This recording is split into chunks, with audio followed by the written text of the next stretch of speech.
अस्सलामुअलैकुम। आज की इस वीडियो में हम chapter number 17 magnetism and electromagnetism जो चैप्टर है हमारे पास फिजिक्स का चैप्टर नंबर 17 उसकी हम फिल इन द ब्लैंक्स और एमसीक्यू सॉल्व करेंगे। तो हम स्टार्ट करते हैं आज की वीडियो। तो यहाँ पे हमारे पास जो पहले जो ब्लैंक ये पेज नंबर 393 पे, ठीक है। तो हम जो इसकी जो फर्स्ट जो ब्लैंक है वो क्या है, a freely suspended magnet always point in the dash direction, कि जो फ्रीली जो हम मैग्नेट को सस्पेंड करते हैं वो ऑलवेज पॉइंट इन दी जोग्राफिकल डायरेक्शन, ठीक है। तो यहाँ पे जो इसका ऑप्शन मतलब यहाँ पे क्या आएगा इसके वन में, यहाँ आएगा जोग्राफिकल, ठीक है।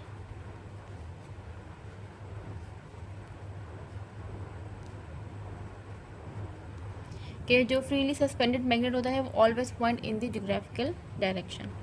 सेकेंड में हमारे पास है the region around a magnet where its magnetic effect is felt, कि जो मैग्नेट है उसके अराउंड जो फील्ड होती है जहाँ पे हमें वो मैग्नेट की जो जैसे कि फॉर एग्जांपल अगर मैंने यहाँ पे ये मैग्नेट रखा है तो इसके अराउंड जितनी दूर तक ये मुझे महसूस होगा, इसकी जो फील्ड हमें पता चलेगी कि यहाँ पे मैग्नेट जो है अट्रैक्ट कर रहा है या रिपेल कर रहा है, तो वो जो अराउंड का जो एरिया होता है उसे हम कहते हैं मैग्नेटिक फील्ड, ठीक है। जिसके अंदर उसकी जो फील्ड है वो हमें महसूस हो, तो यहाँ पे क्या आ जाएगा, मैग्नेटिक फील्ड। और ये वाली जो ब्लैंक है ये हमारे पास आई थिंक ये 10 ईयर में भी है और शायद मॉडल पेपर में भी, ठीक है। तो ये हमें पता होना चाहिए कि मैग्नेट के अराउंड की जो फील्ड होती है उसे हम कहते हैं मैग्नेटिक फील्ड। थर्ड पे हमारे पास है the magnetic lines of force dash longitudinally, ठीक है। तो इसके अंदर हमारे पास क्या है, कॉन्ट्रैक्ट। वो क्या होती है, वो कॉन्ट्रैक्ट होती है, ठीक है। जो मैग्नेटिक लाइन्स ऑफ फोर्स है वो क्या हो जाती हैं, वो हो जाती हैं कॉन्ट्रैक्ट। अच्छा, फोर्थ हमारे पास है the magnetic lines of force never dash one another. जो मैग्नेटिक लाइन्स ऑफ फोर्स होती हैं वो क्या करती हैं, वो नेवर डैश मतलब वो नेवर इंटरेक्ट वन एनदर, मतलब वो क्या करती हैं, वो एक लाइन जो है दूसरी लाइन से वो इंटरेक्ट नहीं करती है। तो यहाँ पे क्या आएगा, इंटरेक्ट, INTE, ठीक है। तो हम यहाँ पे लिख देंगे RECT, इंटरेक्ट। अच्छा, फिफ्थ हमारे पास है if an electric current is passing through a wire then a dash is produce around it, कि अगर क्या करें कि जो एक वायर में से इलेक्ट्रिक करंट पास हो रहा हो तो उसके अराउंड क्या प्रोड्यूस हो जाएगा, तो उसके अराउंड जो है मैग्नेटिक फील्ड प्रोड्यूस हो जाएगी। अगर एक वायर है उसके अंदर इलेक्ट्रिक फील्ड है उसके अंदर, तो उसके अराउंड जो क्या प्रोड्यूस होगा, तो उसके अराउंड क्या जो प्रोड्यूस होगा वो हमारे पास है मैग्नेटिक फील्ड। तो फिफ्थ में हमारे पास आ जाएगा मैग्नेटिक फील्ड। अच्छा, सिक्स हमारे पास है if the electric current is flowing from top to bottom in a wire, कि अगर इलेक्ट्रिक करंट क्या करे, टॉप से बॉटम की तरफ जो है फ्लो करे वायर में, then the direction of the lines of force will be, जो डायरेक्शन होगी हमारे पास कि इसकी लाइन ऑफ फोर्स की वो क्या होगी, वो होगी क्लॉकवाइज डायरेक्शन, ठीक है। कब, अगर वो बॉटम से टॉप से बॉटम की तरफ जो है फ्लो करे तो तब क्या होगा, तब जो होगी उसकी डायरेक्शन वो होगी क्लॉकवाइज, क्लॉक वाइज।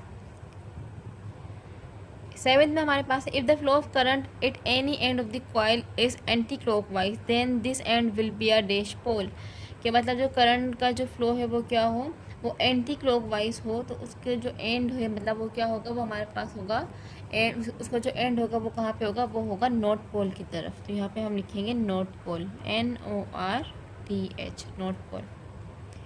एट में हमारे पास है dash is a sensitive electrical instrument, क्या जो क्या करता है, जो डिटेक्ट करता है presence of current in a circuit, मतलब ये वो सेंसिटिव इलेक्ट्रिकल इंस्ट्रूमेंट है जो कि किसी भी सर्किट में करंट के प्रेजेंस को क्या करेगा, डिटेक्ट करेगा। तो वो हमारे पास क्या होता है, वो हमारे पास होता है गैल्वानोमीटर, ठीक है। तो गैल्वानोमीटर क्या होता है, वो सेंसिटिव इलेक्ट्रिकल इंस्ट्रूमेंट है जो कि करंट को मेजर करता है, ठीक है, या बताता है या उसको डिटेक्ट करता है। तो हम यहाँ पे लिखेंगे गैल्वानोमीटर। अच्छा, गैल्वानोमीटर को फिर हम क्या करते हैं, फिर हम उसको एम मीटर में और वोल्ट मीटर में कन्वर्ट कर देते हैं। तो जो एम मीटर होगा फिर वो करंट मेजर करेगा या डिटेक्ट करेगा, और जो वोल्ट मीटर है वो वोल्टेज को, पोटेंशियल डिफरेंस को क्या करेगा, डिटेक्ट करेगा, ठीक है। तो यहाँ पे आ जाएगा गैल्वानोमीटर। और उसका करने का तरीका क्या होता है, सिंपल, हमें क्या करना होता है, शंट, मतलब शंट का मतलब होता है लो रेजिस्टेंस लगानी होती है या फिर हाई रेजिस्टेंस को हमें उसको लगाना होता है गैल्वानोमीटर में, तब जाके वो एम मीटर या वोल्ट मीटर बन जाता है। अच्छा, नाइन्थ में हमारे पास है ammeter is an electrical instrument use for measuring के। एम मीटर वो इलेक्ट्रिकल इंस्ट्रूमेंट है जिसको हम क्या मेजर करने के लिए करते हैं। ये बात मैंने आपको अभी अभी बताई है कि एम मीटर से हम क्या करते हैं, हम करंट को मेजर करते हैं, और वोल्ट मीटर से हम वोल्टेज या पोटेंशियल डिफरेंस को मेजर कर रहे होते हैं। तो यहाँ पे आ जाएगा करंट, क्योंकि यहाँ पे इन्होंने हमसे एम मीटर का पूछा है, तो यहाँ पे आ जाएगा करंट। और टेंथ में हमारे पास है the instrument use to measure the potential difference, के वो इंस्ट्रूमेंट जिससे हम पोटेंशियल डिफरेंस को मेजर करते हैं उसे हम कहते हैं वोल्ट मीटर। ठीक है, तो ये हमारे पास हो जाएगा वोल्ट मीटर। अच्छा, ये हमने जो है इसकी 10 फिल इन द ब्लैंक्स है वो सॉल्व कर ली है। अब हमारे पास यहाँ पे इसकी 5 ही MCQs हैं, हम उसको देख लेते हैं। तो जो पहली है उसमें क्या लिखा है, like poles of a magnet dash each other. जो लाइक पोल्स होते हैं मतलब जो एक जैसे पोल होते हैं, जैसे कि नॉर्थ नॉर्थ हो या साउथ साउथ हो, तो ये जो लाइक पोल्स होते हैं मैग्नेट के, ये क्या करते हैं, ये एक दूसरे को रिपेल करते हैं, क्योंकि एक जैसे चार्जेस भी क्या करते हैं, रिपेल करते हैं। इसी तरीके से जो लाइक पोल्स होते हैं वो भी क्या करते हैं, रिपेल करते हैं। तो उसका जो सही ऑप्शन है वो है बी, रिपेल। सेकंड हमारे पास है the relation between the electric current and the magnetic field was discovered by. जो इलेक्ट्रिक करंट और मैग्नेटिक फील्ड के दरमियान जो रिलेशन हमें बताया है वो किसने बताया, वो हमें बताया है, इसका जो सही ऑप्शन है वो है डी, ऑर्स्टेड। ठीक है, ऑर्स्टेड ने हमें बताया है इलेक्ट्रिक करंट और मैग्नेटिक फील्ड के दरमियान का रिलेशन। अच्छा, थर्ड हमारे पास है if a current is flowing through a solenoid, कि अगर जो करंट है वो सोलेनॉइड से जो है पास हो रहा हो, फ्लो कर रहा हो, then the north pole of the solenoid can be found using dash rule. तो हम क्या कर सकते हैं, हम जो है उसका जो नॉर्थ पोल है और सोलेनॉइड हम उसको फाइंड आउट कर सकते हैं किसके ज़रिए, मतलब कौन से लॉ के ज़रिए। तो यहाँ पे हमारे पास ऑप्शन गिवन है, तो जो इसका सही राइट ऑप्शन जो है वो है राइट हैंड रूल, कि हम राइट हैंड रूल के ज़रिए जो उसका जो नॉर्थ पोल है हम उसको क्या कर सकते हैं, हम उसको फाइंड आउट कर सकते हैं। सही। फोर्थ में हमारे पास है a galvanometer can be converted into an ammeter, कि हम क्या कर सकते हैं, ये बात मैंने आपको अभी बताई भी है जब हमने fill in the blank solve की थी, कि हम गैल्वानोमीटर को एमीटर में कन्वर्ट कर सकते हैं bye connecting a wire of low resistance. Low resistance को हम शंट भी कहते हैं, कि अगर हम क्या करें, लो रेजिस्टेंस को अगर हम क्या करें, कनेक्ट कर दें विद द गैल्वानोमीटर। अब हम किस में करें, मतलब इन सीरीज़ में करें या पैरेलल करें, तो इसका सही ऑप्शन क्या है, पैरेलल। अगर हम क्या करें कि गैल्वानोमीटर को अगर हमें किस में कन्वर्ट करना है, उसको हमें एमीटर में कन्वर्ट करना है, तो हम क्या करेंगे, लो रेजिस्टेंस को हम लगा देंगे इन पैरेलल, मतलब पैरेलल में हम लगा देंगे, जो हमारा गैल्वानोमीटर है वो कन्वर्ट हो जाएगा एमीटर में।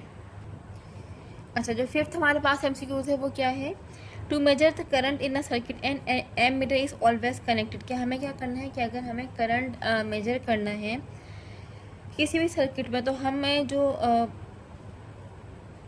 मतलब जो एम मीटर, अगर हमें क्या करना है, करंट मेजर करना है किसी भी सर्किट में, जो एम मीटर है जो उसको वो कनेक्ट होगा, जो उसका कनेक्शन होगा वो किस तरीके से होगा, तो हमें वो बताना है।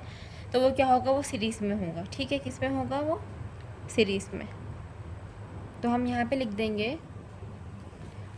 लिख देंगे इन सीरीज़।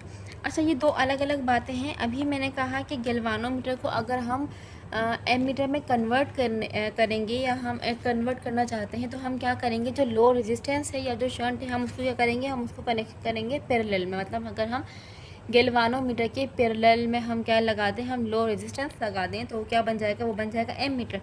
लेकिन जो फिफ्थ MCQs है वहाँ पर उन्होंने हमसे ये पूछा है टू मेजर द करंट। अगर हमें क्या करना हो कि किसी भी सर्किट में करंट को मेजर करना हो, तो जो हम एमीटर को कनेक्ट करते हैं तो हम वो एमीटर को सीरीज़ में लगाते हैं। ठीक है, गैल्वानोमीटर को एमीटर में कन्वर्ट करने के लिए जो कनेक्शन होता है वो पैरेलल होता है, लेकिन अगर जो हम एमीटर का जो कनेक्शन करते हैं वो हम करते हैं इन सीरीज़, मतलब हम उसको सीरीज़ में लगाते हैं।